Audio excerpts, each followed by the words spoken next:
scary stories. Before we get into today's stories, if you're new, go ahead and hit the like button and subscribe to my channel, as it really helps me out. And if you are already subscribed, welcome back and thank you for subscribing. Okay, now with that out of the way, let's get into today's video. So, I was a college student back in 2009, 2010, I can't remember the exact year. Anyway, I was introduced to a friend of an acquaintance while in the cafeteria one day. The guy was skinny, dark skinned, wore glasses, and kinda looked like a nerd in a pretentious, rich gangster kinda way. He usually wore button-down, short-sleeved shirts tucked into his pants with a belt. You'd probably have to meet him to get the image. The first thing he does after introducing himself to me and chatting a bit about random things such as our goals for the future, if I remember right, is try to inundate me with all kinds of information about the Jewish Torah and how all religion is basically fake. He told me all about how the Bible and other religious books were bastardizations of this and how the definitions changed the meaning of everything, mostly about the different names for God or the Lord and how it pertained to different entities. I found him interesting, but at the time I was in an atheistic phase and wasn't all that interested, but it rubbed me wrong for some reason I couldn't explain, almost like cognitive dissonance. Also, I forgot to mention that the very first thing he did was introduce himself under a false name from a nation, Judea, or something very similar. We exchanged numbers and talked. One of the first things I noticed about this guy was how controlling and kind of manipulative he was. He would say things like, "If you want to be friends, you've got to be this sort of way," or "You can't eat certain foods because our way of life forbids it." He really wanted me on board with his religious thing for some reason. He would offer advice and help about things too, like romantic problems. He would end up being the first person I ever truly got drunk with, which was ironically a fun time. One of the things I learned very early on about this guy was that when he wasn't harping on about religious rules and stuff like that, that he was one of the funniest people I ever knew. He knew how to party, how to socially connect to people, and some conversations we had were very interesting, so we became the kind of friends that talk on the phone often. But one of the other things I noticed about him was he had this very creepy Jim Jones, Charles Manson kind of ability to make people listen to him and believe the things he told them. It was also very unsettling. I was well aware of his propensity towards manipulation quite early on, but for some reason I felt obligated to hang out with him until, of course, it became a sort of friendship. My strangest friendship ever. Another creepy thing about him is that he would show up when I'd least expect or want him to. I would turn my head and he'd be there. I was always super careful not to talk about him very loudly because he would do this quite often. Once when I was walking with my mom and really did not want to introduce them, but had to anyway. By then, I already knew he was a psychopath and a narcissist.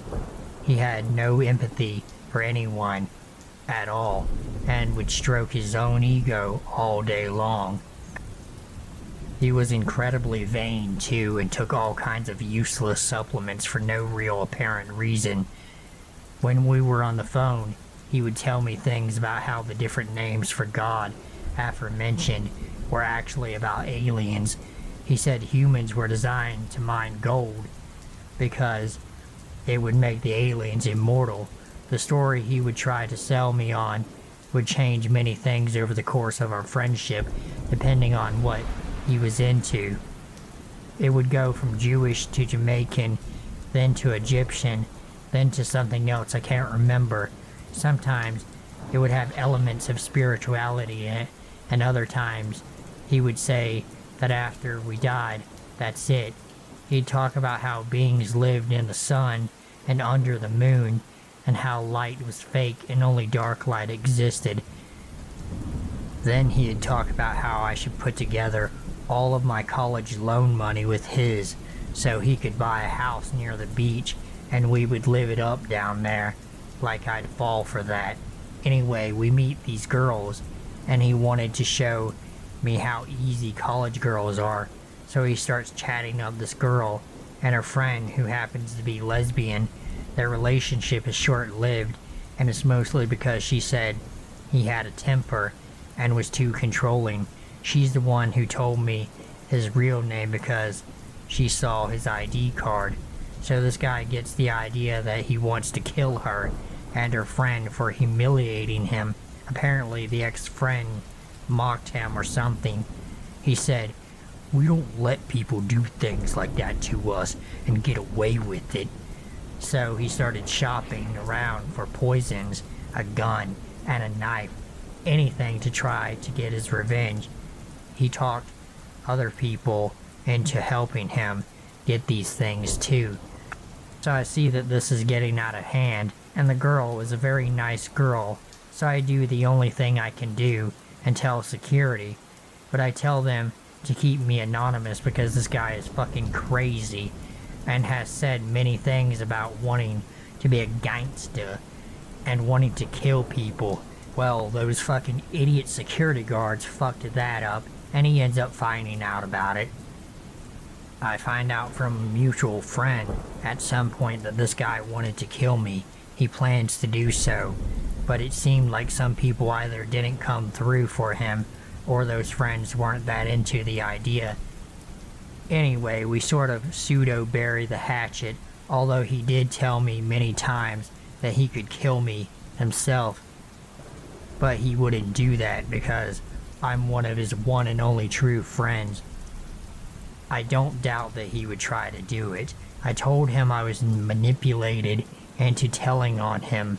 Long story. As you can tell, this story needed to be any longer, and I'm trying to just give highlights and context. The things he said kept getting crazier and crazier, and if you tried to disagree with him, he would just get argumentative with tons of false facts or continue on. Some people actually bought this shit and were kind of like disciples to him, but I just couldn't get behind blatant lies that a sociopath made up. At a later point, we decided to go to a beach town to hang out and get drunk and have some fun. Yes, I was tempting fate, but back then I didn't care so much about my life, and I really needed to get out and break free from being a shut-in that never did anything. So me, him, two other friends went to this awesome college beach party town.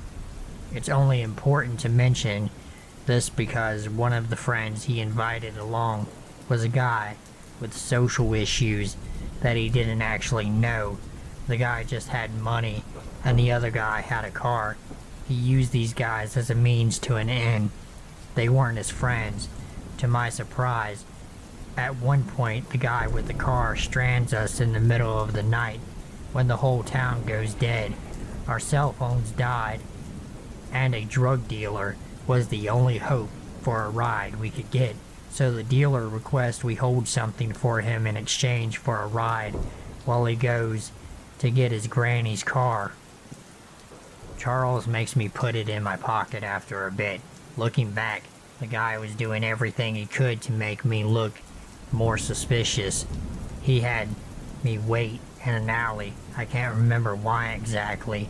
He said it was out of sight, but the dealer came back and said that what he was doing was fucked up and that I stuck out over there in that sort of shadowy area.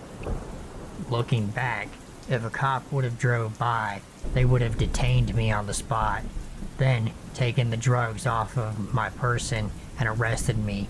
Eventually, we leave and Charles decides that we should just keep the stuff the dealer handed him because he never came back anyway. So we were waiting by the gas station, and this guy literally goes up to a fucking police officer to ask for a ride.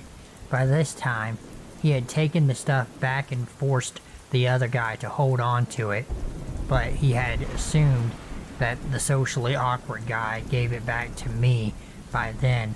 I am sure that he was trying to get me in trouble at that point.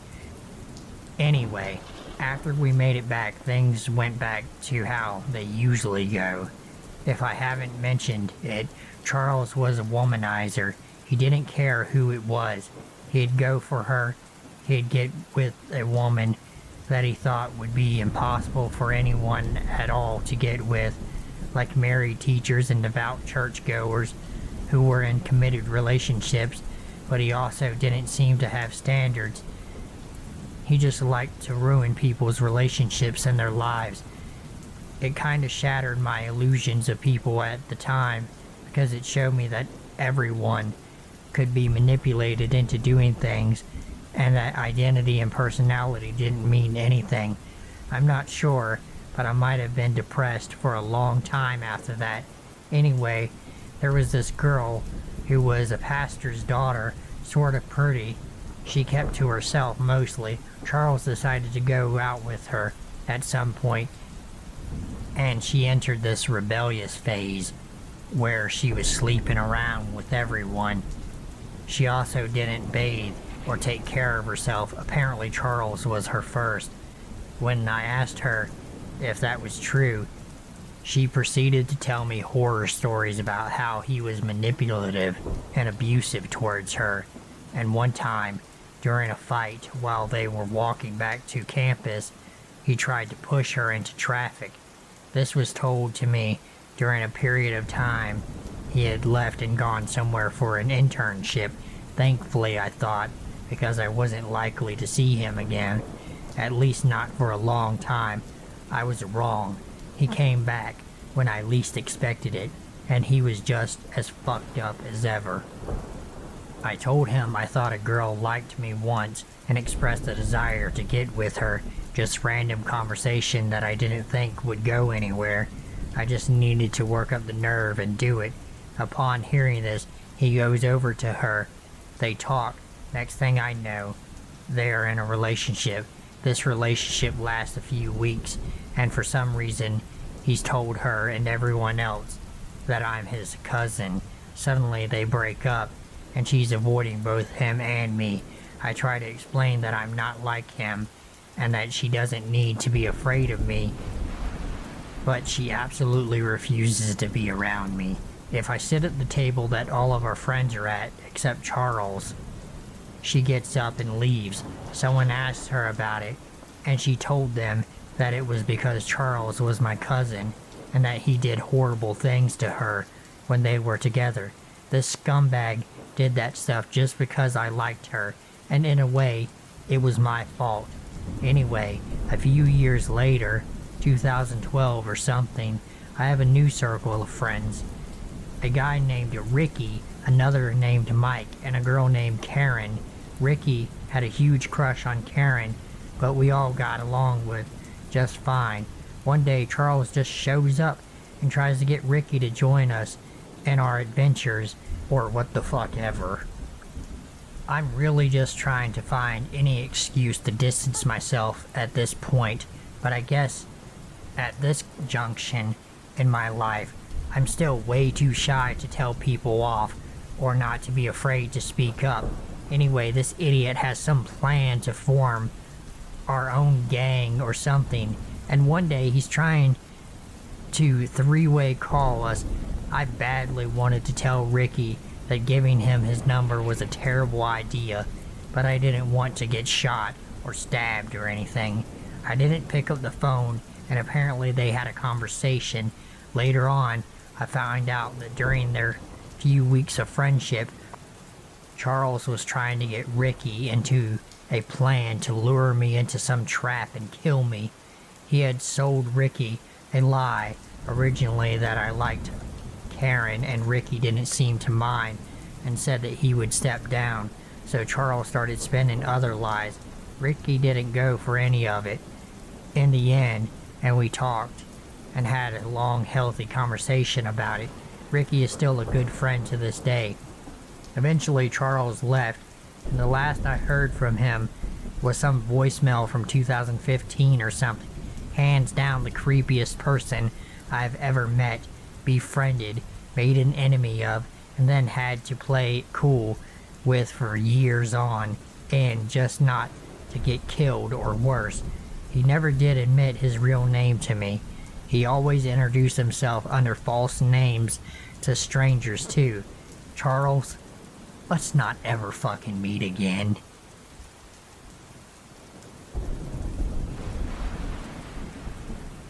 So this story takes place about 10 years ago when I was around 15 or so. I was the new kid in town. I'd moved to some small town in the middle of fucking nowhere.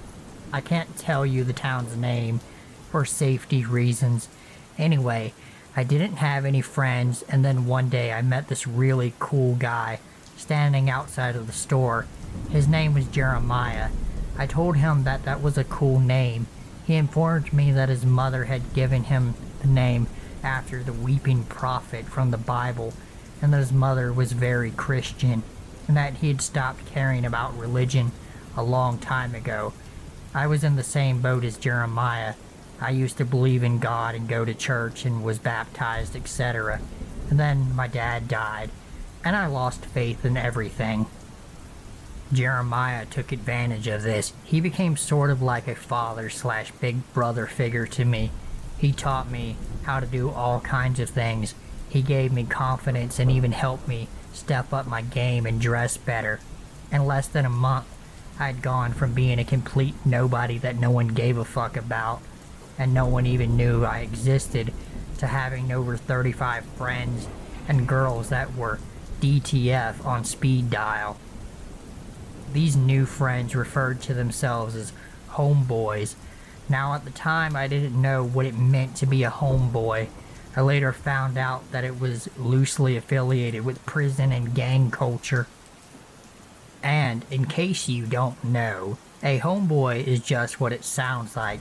It is a friend or acquaintance that is given permission to leave and enter your home and use your things, and you basically share everything, and you must be down to ride or die at a moment's notice, or you'll lose your homeboy status and be reduced to a fuckboy, and depending on how gangsta your group really is, you could possibly be killed. And this is exactly what happened to one boy that was in our group. Chuck was a cool dude. He sold weed and sometimes hard drugs, and was very nice, despite being a gang member. I know it seems hard to believe, but not all gangs are filled with violent idiots. Some gangs are for protection, or sort of like an organization that creates opportunity where there is none. One night Jeremiah had beaten his girlfriend to near death, and he had come to Chuck's house to hide out from the cops. Chuck had found out, and him and Jeremiah had gotten into a fight. I didn't know it at the time, but Jeremiah's girlfriend was Chuck's cousin. Chuck beat Jeremiah's ass. Jeremiah called me a few days later, high as fuck from a crack binge, and told me that we were going to kill Chuck. He wanted me to help him, and if I didn't, then I'd be next. I tried to tell Jeremiah to just let it go, and that I wasn't a killer, and that I don't want to go to prison for the rest of my life. He said alright, and said that he'd drop it, which I thought that he had. He invited me over to his house to get high and play video games, and just chill with these other two girls he had there. Now, I must add, despite the fact that these two girls were crackheads, they were not ugly or trashy like you'd think they'd be. These were upper middle class preppy type girls with expensive clothes, and they didn't pick at themselves, etc. Kiki, one of the crackhead girls, was telling me and Jeremiah that she wanted to kill her father, and that he was a pedophile, and all kinds of other fucked up shit. and that was the reason why she smoked crack. Jeremiah ended up dating this girl, and about a month later I saw a news report that Kiki's father had been shot 10 times in the middle of the night, and it turned out that Kiki wasn't in fact lying. Her father really was a pedophile.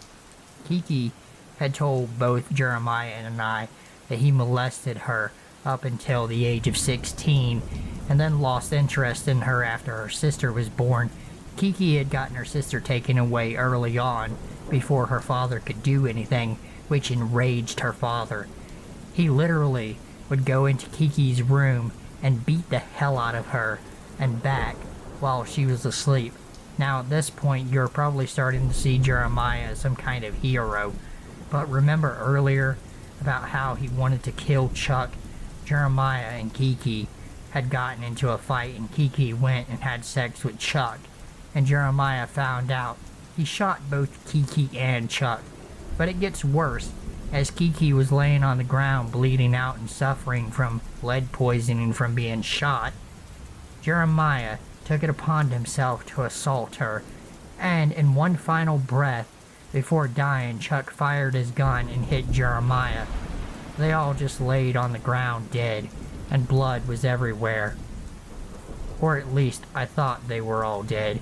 Kiki survived, and is now a nurse and has stopped using drugs. As for her friend, no one knows what had happened to her. Kiki and I are strangely still friends. And as for me, I have left that old life behind. So kids, be careful who you make friends with. Sometimes it's probably better to have no friends. I never wanted to be exposed to any of the shit I was exposed to, but I'm thankful that I made it out alive. And I've even started going back to church and reading the Bible. I still struggle to maintain belief in God, or anything really.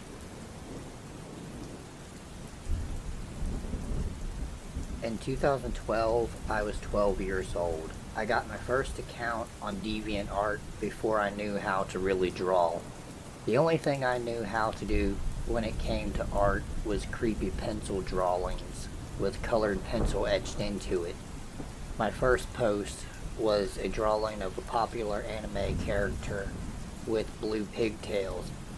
So I drew a crappy rendition of this character, blissfully unaware that her skirt seemed to be too short in the drawing. Looking back, I was still at an immature age, so I didn't really think much of it at the time. Looking at the drawing now, it wasn't really that decent, but I didn't know that. Because I had drawn this, I saw a message on my submission where I uploaded it. In the comments of my drawing, there was someone who messaged me simply, "Hey, nice drawing," with the smiley face emoticon from the website. I was so excited, because it was my first ever comment on one of my art pieces. I then looked at my profile and realized that he had watched me as well. Then I was very excited and happy. I also had my very first watcher on my account. His username was Gluten in the title. I don't remember the exact details of his name. He favorited my drawing, and I replied to his comment by simply saying, "Thanks." Here's where things got a bit weird for me. He replied, "You're welcome," like common courtesy on the website, but then followed the comment up with, "I really like how short you made the girl's skirt." Keep in mind I was only 12. I had no idea what he meant in that context, so I replied with, "It's a statement for anime girls to have short skirts," or something along those lines. He replied, "Oh, of course. Yours is my favorite." Okay, a bit of a strange reply. Before replying to him back, I dug a bit deeper into his profile, wondering if I should be nice to favorite him back. His profile stated that he was 21 years old. Yes, the site lets you display your exact age on the top front page. And it was the same for me. I legitimately put that I was 12. Did he realize how young I actually was for him to not be saying that? But like an oblivious 12-year-old, your brain doesn't quite piece things together, and you go along with whatever may cross your mind. So I friended this creepy man back. I don't remember the conversation after that, only that we kept it friendly and moved on. I would occasionally post more pictures, but he would comment only on a few of them, and usually he was nice. But then there was always some weird comment like, I wonder how long she can sit on that. If I had the character in a certain pose, or can I get to taste her? Please? XD. And again, I would pay no mind to these comments because my watchers were building up to see my work, and I rarely replied to the man again. I did, however, go on his profile again after he commented something and found pictures of this elephant cartoon that I forgot the name of. He seemed to love this elephant cartoon that he was obsessed with.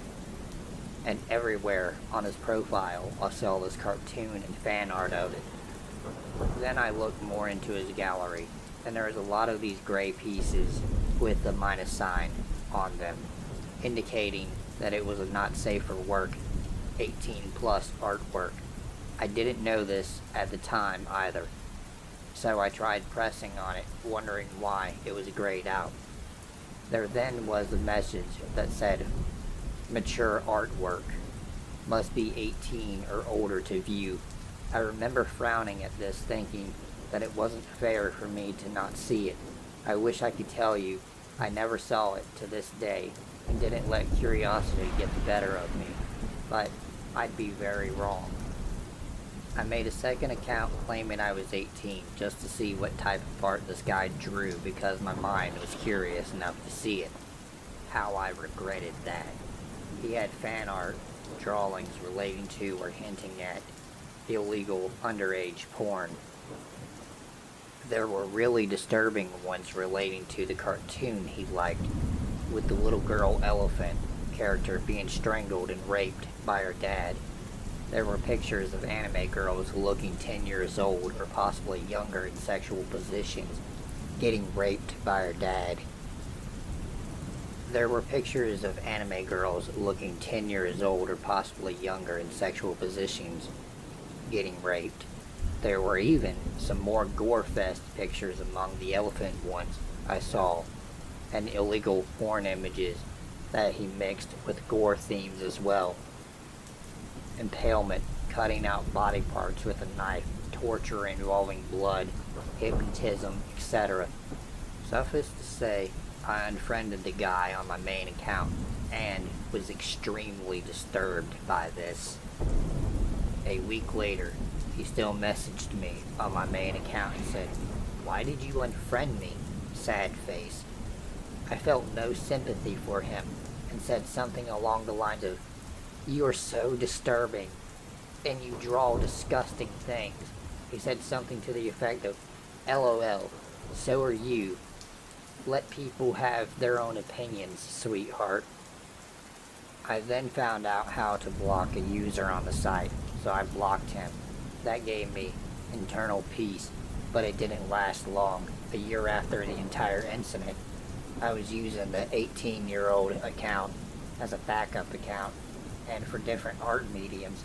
Nobody knew this account was linked to my other one. Somehow my old friend Gluten manages to find me, without telling anything about how the two accounts are related to each other. And exactly 1 year later, in the summer, he PMs me on my other account. The message said, "Hey, do you miss me, sweetie? I missed you since the unfriend, sad face." That's okay. My eyes widened in horror, and I kept thinking to myself, how did this pervert find me? He must have been really experienced in computer tech or hacking, because I have no idea how that possibly could have happened, let alone a year later. I replied to him saying, "I unfriended you because you drew illegal things, and you should be banned from this website." What followed next was him trying to creepily get under my skin by role-playing with me. At this point, He was now 22, and I'm 13, still very much disturbed by him, but he only made things worse by talking to me in roleplay terms, using asterisks in everything he said. He literally said he was grabbing my bun gently, an asterisk, among other lewd comments to me, some asterisks and some without.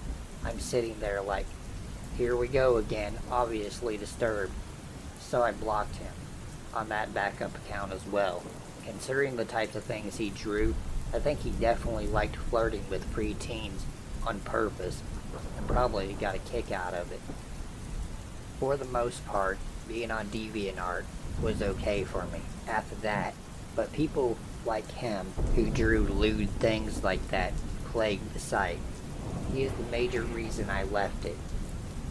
So I know this entire encounter was online, and a lot of these experiences happen in real life, but you never know who you could end up meeting in real life from the internet. So gluten, let's never meet again, and let's not meet in real life, and I hope you stop flirting with 12-year-olds. It's really for your own good.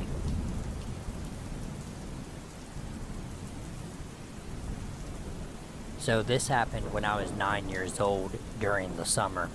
I grew up living with my parents and younger sisters, and our house was situated on a cul-de-sac. At the end of our cul-de-sac, there were a row of hedges with an opening at either end that led out to a huge field that had a tennis court, a playground, and a long pathway. This is relevant for later. Everybody that lived on our cul-de-sac knew each other pretty well. There were also a few kids my age, so I spent most of my free time playing outside on the grass with them. It's also worth noting that it was absolutely forbidden for any of us to venture out beyond the hedges without an adult, because our parents would not be able to see us from their houses. So one late afternoon, there were 5 of us sat on the grass chatting.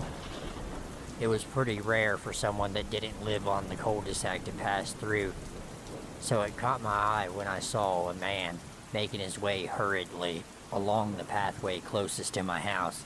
He had a scowl on his face and stared directly at us the entire time he was walking past. There was just a complete silence between us until we walked through the hedge opening, and I could tell by the other kids' faces they too felt uneasy about him.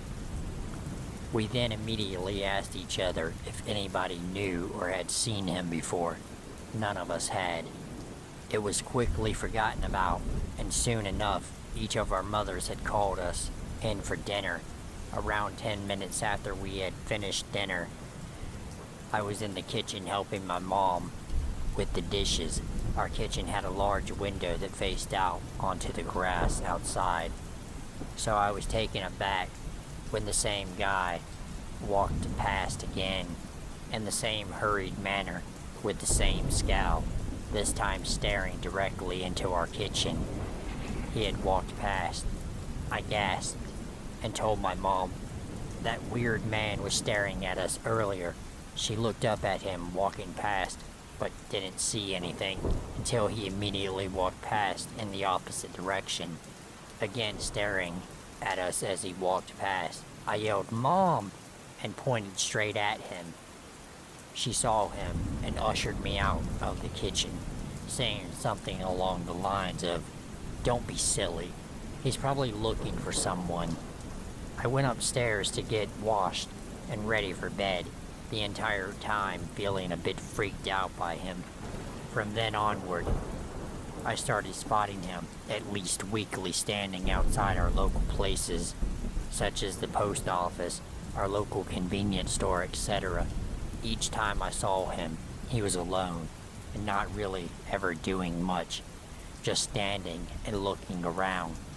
I was always in my mom's car when I saw him, so I just ducked and kept out of his vision whenever I saw him.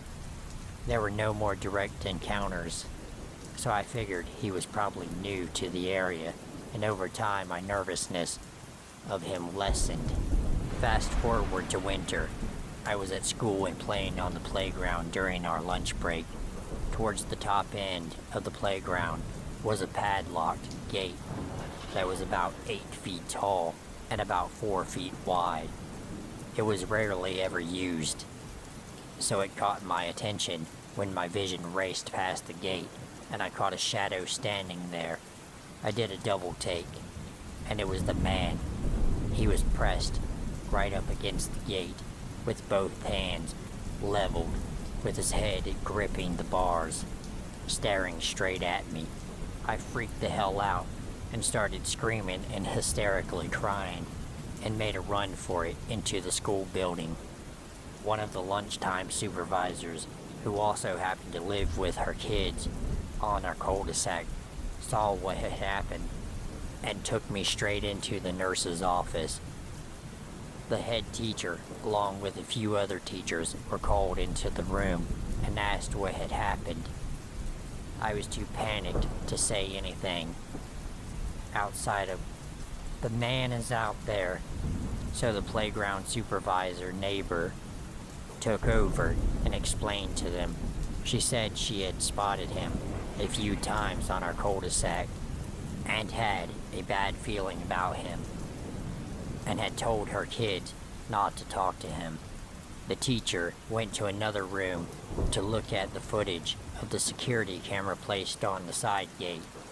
After a while, they came back to the nurse's office and decided to call my parents and the police.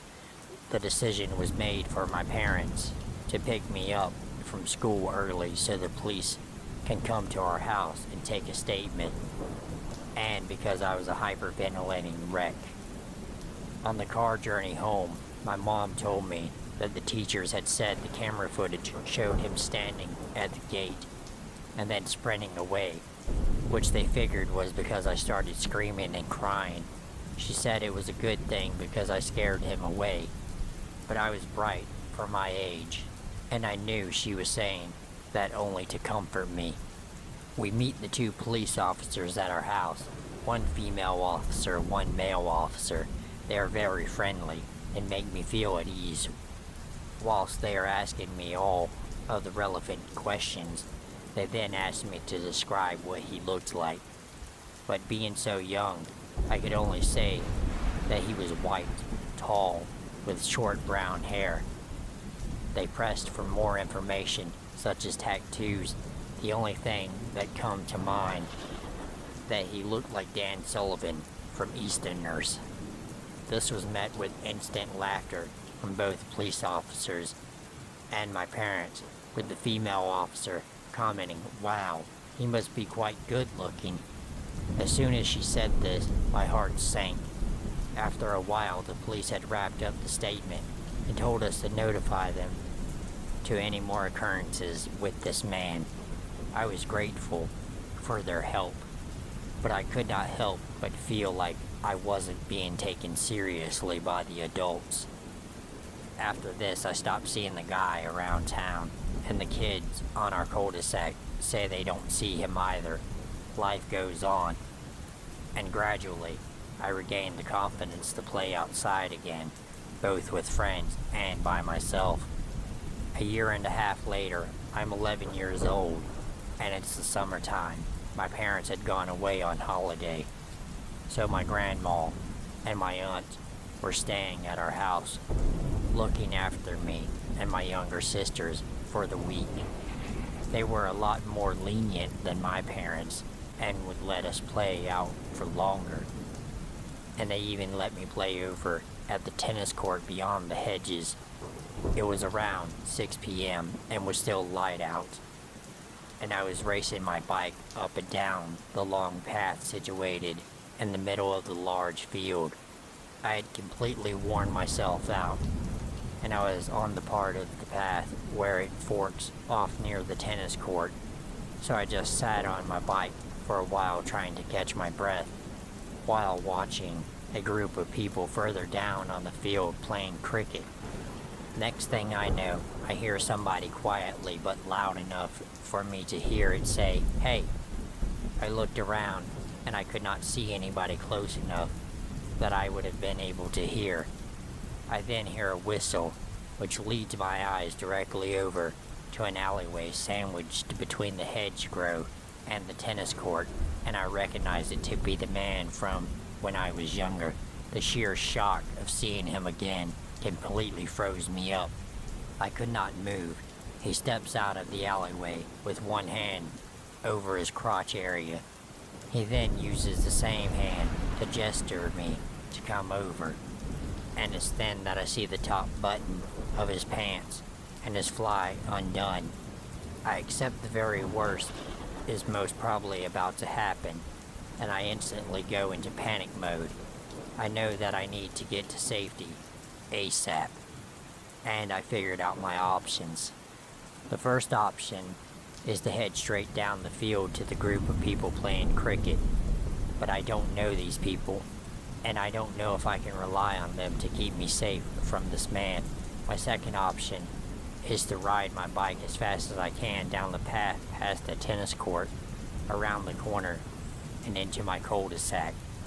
However, the man is in the alleyway, and if he ran through it, he would easily beat me to the hedge opening to block my way, or catch me if he wanted. I started pedaling like a madman and decided to head to my cul-de-sac. As I turn the corner, I see that he isn't at the end of the alleyway yet, so I bomb it through the hedge opening.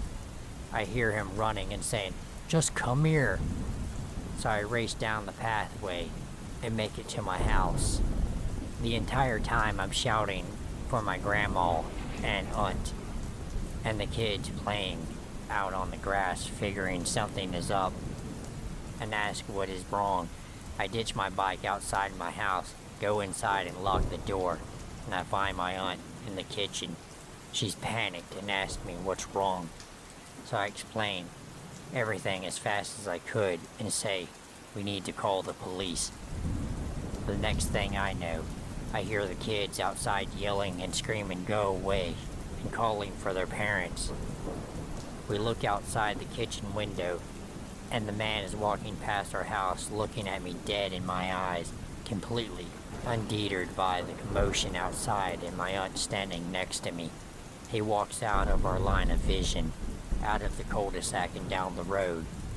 My aunt tells me to quickly come with her in her car to follow him, so she can at least see if she can follow him to where he lives.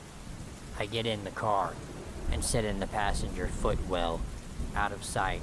After about 4 minutes of driving, she brakes and asks, "Is that him?"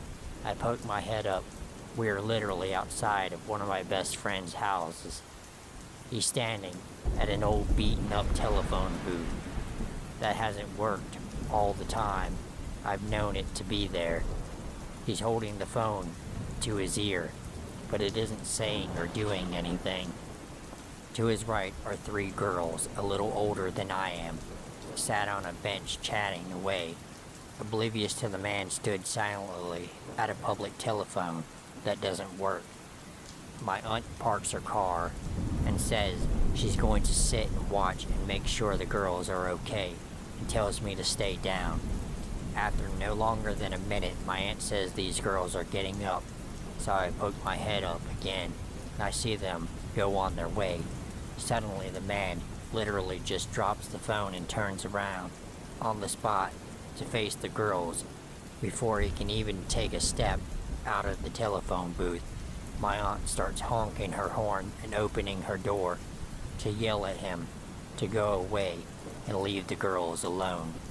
I see him completely freak out and make a break for it up an alleyway, with which has 2 exits. The girls turn around and try to figure out what's going on, but my aunt pulls away and was headed over to one of the alleyway exits. My aunt tells me to get her phone from her bag to call the police. We get to exit number 1, but he is nowhere to be seen, so we head to exit number 2. Meanwhile, the policewoman on the phone says she is sending for a patrol car to the area and another to our house, so we can give a statement. We get to exit number 2, and again we can't find him anywhere. We decide to head home to meet the police, where I give another statement. The police officers sent this time around take me much more seriously, and after the statement was given, they said they will also spend some time driving around the immediate area looking for the guy. From then on, I did not see the man at all, and nor did my friend. We did not ever receive any type of update from the police, so I never knew what came of the investigation. The situation ended up with me being super protective and paranoid over my younger sisters whenever they were playing outside unsupervised. And I worried that if they were caught up in the same situation, they might not have been as lucky as I am. So scary, weird guy, let's not ever meet again.